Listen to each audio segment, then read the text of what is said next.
All right, what's going on, Giants fans? What's going on, New York? Brandon London here. This is your Blue Rush Emergency Edition, 7:46 p.m. We just hopped on for the New York Post to get something up live for you guys, a reaction live. Russell Wilson signs with the Giants, 1 year deal, up to 21 million, but 10 and a half guaranteed. What we have ourselves here, ladies and gentlemen, is a QB2, is a battle of what could have been QB2s. Now they get a chance to be the starter for the Giant, to be the Giants quarterback going forward. I feel like this deal means that they are going to, or I feel as though they're going to be out at three at quarterback now that they have Russell Wilson and Jameis Winston. You got two guys that can come in, pick up the playbook right away. They're going to reach out to receivers like Malik Neighbors, Darius Slayton, Wandale Robinson, reach out to them right away, try and get down whatever they can. So when they come into OTAs and all, they can have some sort of rhythm. So we have our New York Post NFL reporter Ryan Dunleavy. He's going to jump on now. We're going to talk about the details, contract work, what he knows from the behind the scenes, or what's been reported in terms of the deal and what this could mean for three. And then I obviously have my reaction. We want you guys in the comments. We want you guys to react. We want to know how Giants fans, NFL fans are feeling about this Russell signing. So coming in now is Ryan Dunleavy. Let's see. All right, see half of you. You gotta uncover your camera a little bit, Ryan.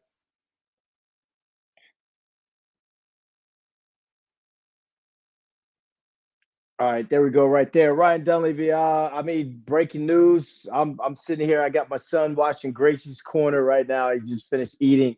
I still need to bathe him for the night. Russell Wilson up to 21 mil, for a 1 year deal, 10 and a half guaranteed. They already signed Jameis Winston. Is this something you saw coming from what you've heard, and what's been reported so far?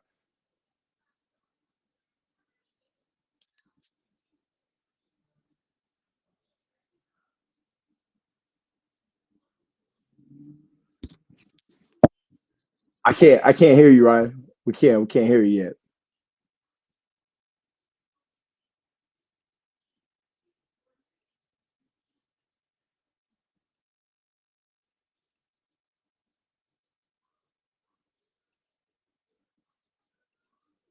Okay. All right, try now.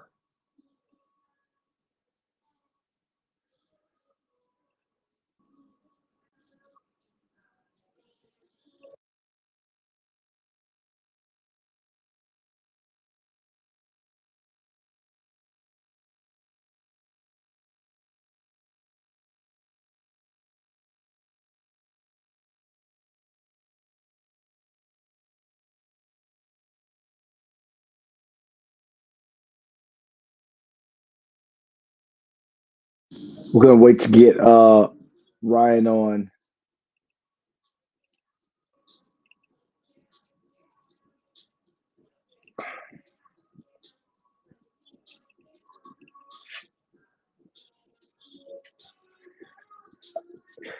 Russell Wilson, new Giants quarterback. You now have Tommy DeVito, Jameis Winston, and now Russell Wilson in the quarterback room.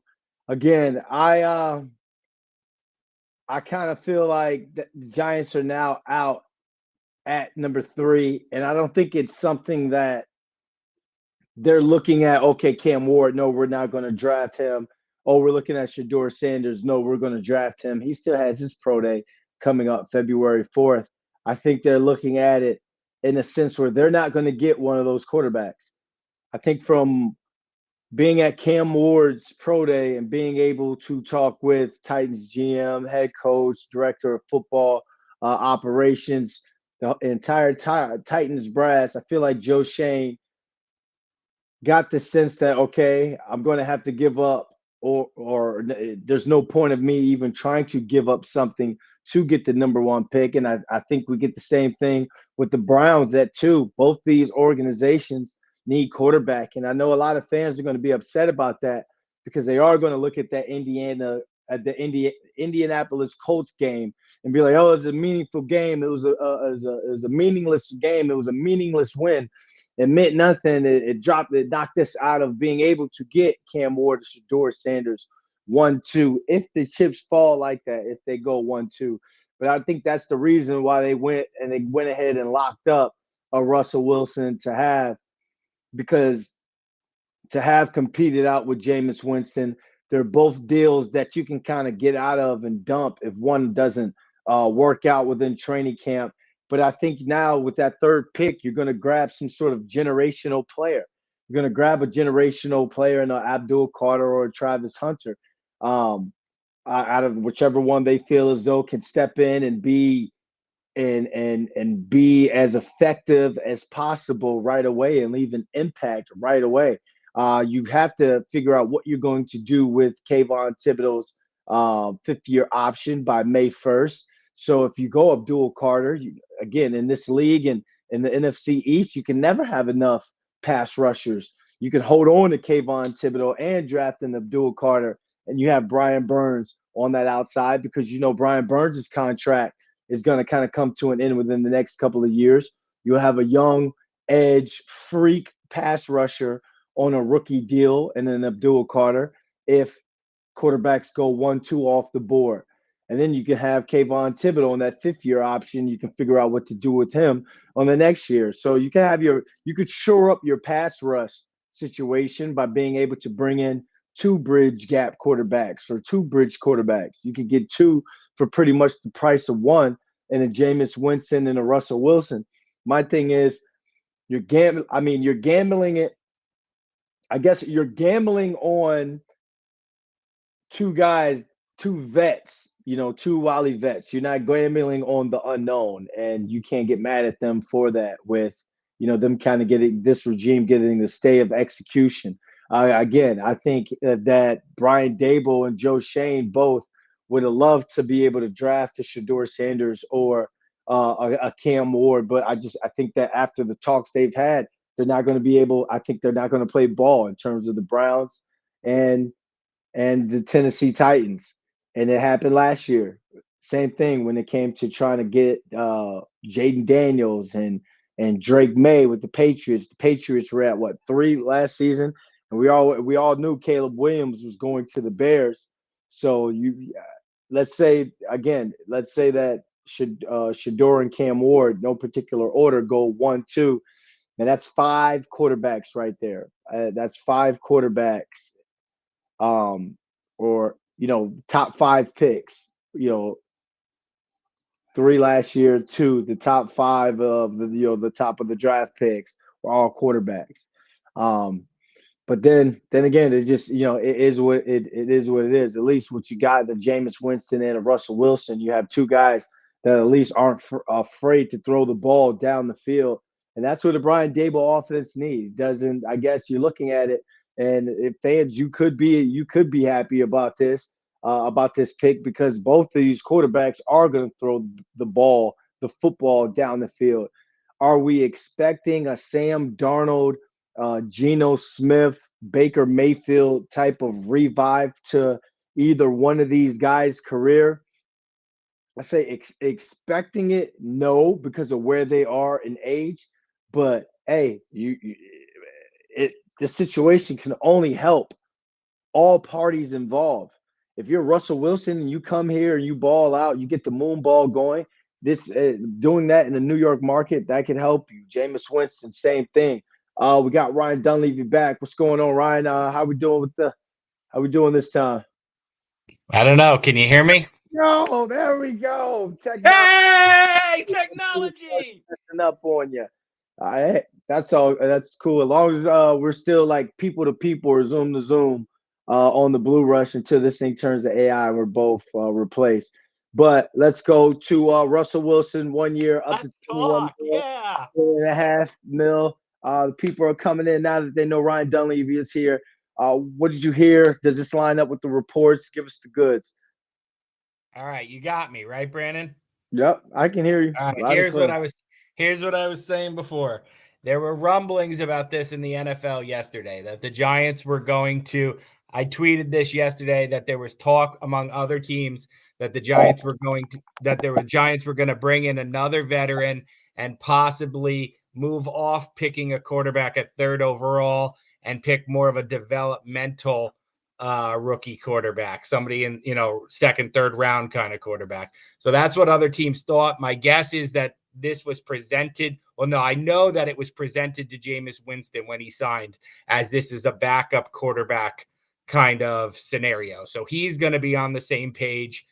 He's not surprised by this signing. My guess is that started making its way around to other teams, that they brought in Jameis to be a backup. So teams started to piece it together that the Giants were going to bring in another starter. No one believed no one believed Aaron Rodgers was going to pick the Giants. So that left Joe Flacco or Russell Wilson. It ends up being Russell Wilson. And then, as I'm sure you've been saying on here, what it really opens up is now, what do they do with the 3rd quarterback? Is the rookie quarterback going to be Tyler Shuck of Louisville, a guy who Joe Shane went to his pro day today, a Jalen Milroe, or is it still going to be a Shedeur Sanders? Count me as a skeptic on Shedeur Sanders. All right, here we go. Let's get to the comments. The Thomas J says the signing makes me angry. What doesn't make you people angry? You know the deal as a Cowboys fan. What sucks the most, Travis Hunter is now a lock at 3. Let's go into that one. Now that the Giants have taken or signed Jameis Winston, they now go Russell Wilson with 3. Do you think of this more of a they were out on one of the top two quarterbacks, or they just knew the Titans and the Browns weren't going to play ball? That's a good question. The Titans are not going to play ball. I don't think anybody really knows what the Browns are going to do, but I think actually what the Browns are going to do has a lot to do with what the Falcons are going to do, and if Kirk Cousins is going to become available before the NFL draft for the Falcons or not. No one thinks the Titans are going to play ball. They're going to stick and pick Cam Ward, and I think it comes down to a couple of things. Is Shedeur Sanders going to be available at 3? There's no guarantee. And do you want him at 3? I think once the Giants knew that the Titans were going to take Cam Ward, it became clear to them, hey, are we really going to pass on Abdul Carter or Travis Hunter, the 2 guys that scouts in this draft think are like Hall of Fame caliber players? Are we really going to pass on one of these guys? It's almost like if the Giants were picking 4, they might take Shedeur Sanders if he was there, because it would be Ward and then these 2 guys. Okay, and then what? But at 3, it's almost like this is one of those scenarios where 10 years down the line, even if Shedeur Sanders is a good quarterback, he's Baker Mayfield or something, you're going to be like, whoa, we passed on Travis Hunter or Abdul Carter. Like, you know what I mean? Like, it's almost like one of those. It would be Micah Parsons all over it. So, like, I wouldn't rule the Giants. Wouldn't rule the Giants out on Shedeur, Brandon, but I would definitely say this puts the Giants firmly in the Abdul Carter, Travis Hunter market, and almost ideally, I would say they would have both available to them after quarterback. The exact opposite of what I would have said last when week. I'm talking to, or I respond to the Thomas J. Let's say the Abdul Carter and Travis Hunter are there. If they pick Abdul Carter, all the pro Travis Hunter people are going to be upset.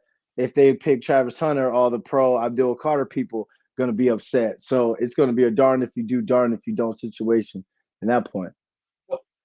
You know this team well, Brandon, just like I do. Like, which one? And obviously, when you're making this pick, it's a 10-year pick, right? You're hoping this guy's a stud. You're hoping he's a ring of honor guy. But I'm trying to think, like, for a team that's bad, the Giants are bad. Like, they're not a good team. But those 2 positions, which guy gets on the field first? Like, is it Travis Hunter? Well, you have Malik. You have Wandale, who you threw 130 passes to last year, and you just gave Darius Slayton $26 million. So you were expecting them to be your top 3 receivers.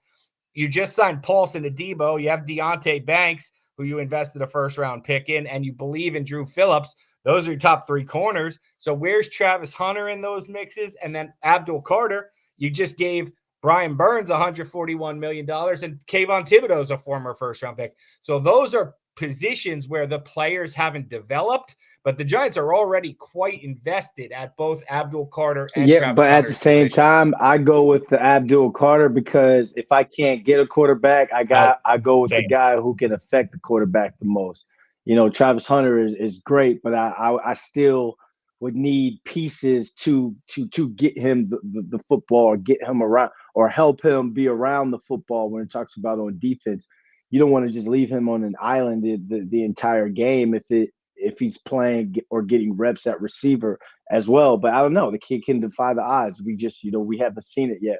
I'm going on a practical basis when talking about him. But in Abdul Carter, you pair that up in the first year because you're losing Aziz Ojulari with that production that he had when he was healthy and on the field.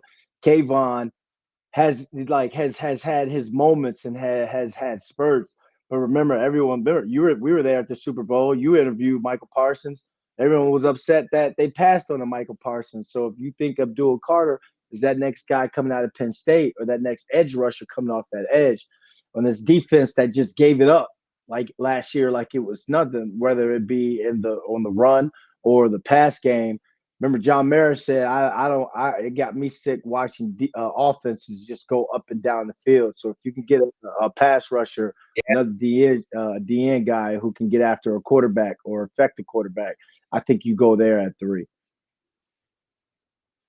I agree with you. I think this is a world where they're both available, and we don't know where that'll be. And if you get either one, I think you struck gold. But I would agree with you because if anybody's ever looked at snap counts, the guys who on defense who play the most snaps are the corners and safeties. Those guys don't leave the field. So like if you're putting Travis Hunter, and I left the combine reporting that the Giants see Travis Hunter as a defense first player who can mix in on offense. So you're going to play him, the 100% of the defensive snaps, then you're taking Deonte Banks off the field. Basically, you're relegating him to a backup, which is fine. I mean, the Giants need to get better, but then that goes down as kind of a busted first round pick.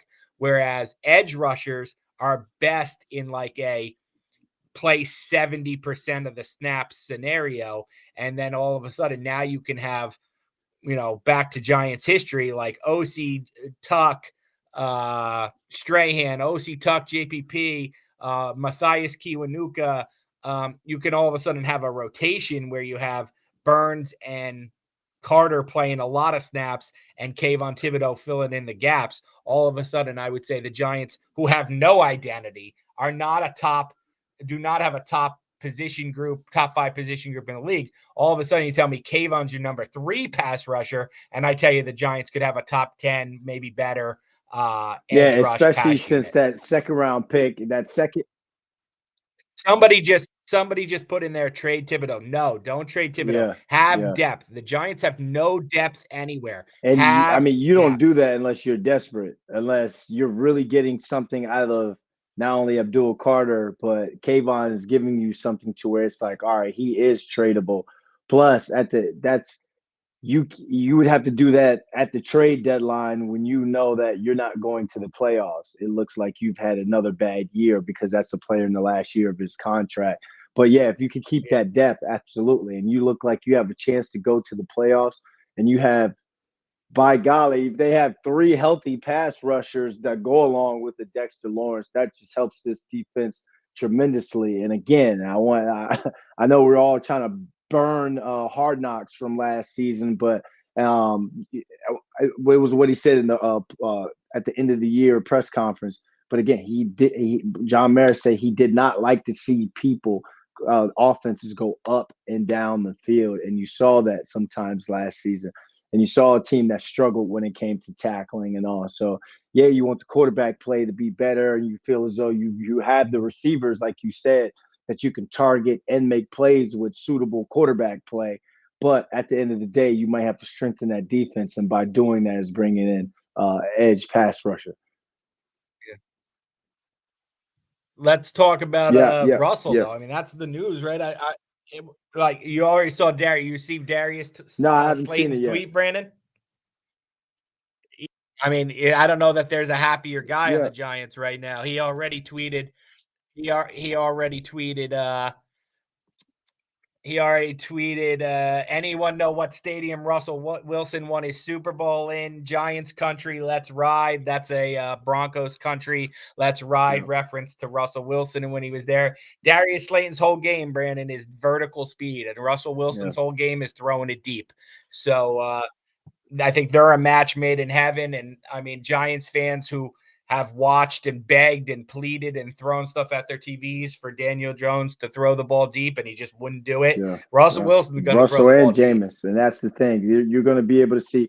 I think of the fans. It'll be like voting for the Pro Bowl when it comes to voting who they want to be the starting quarterback. But both guys in camp are going to be throwing the ball down the field heavy. I think we're going to see a lot of that. That's going to be great because we'll be able to identify and evaluate corner play, secondary play as well. But you hope that this is the year, especially a guy like Darius Slayton. You could have two 1,000-yard receivers or at least an 1,100 high 8 low 900-yard guy, and maybe a third guy being the 650 700s with capable quarterback play.